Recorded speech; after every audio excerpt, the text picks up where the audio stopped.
अखिलाण्डकोटि ब्रह्माण्ड नायकस्य श्री सच्चिदानन्द स्वरूपस्य सूर्यवंशपावनस्य श्रीमदिक्ष्वाकुकुलवंशोद्भवस्य श्री रघुमहाराजवर्मणः प्रपौत्राय अजमहाराजवर्मणः पौत्राय दशरथमहाराजवर्मणः पुत्राय चक्रवर्ति सार्वभौमाय श्री महाविष्णु अवतारभूताय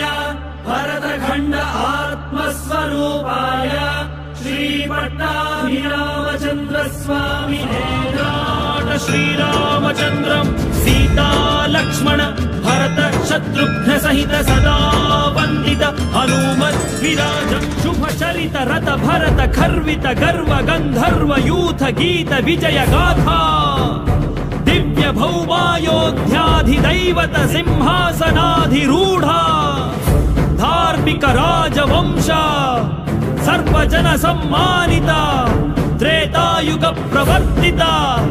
अविकल बहु सुवर्ण हय मख सहस्र निर्वहण निर्वर्तित निज वर्णाश्रम धर्म सनातन धर्म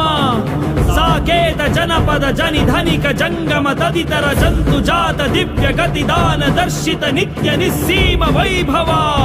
भारत देश आत्मस्वरूप पट्टाभिरामचंद्र महाराज।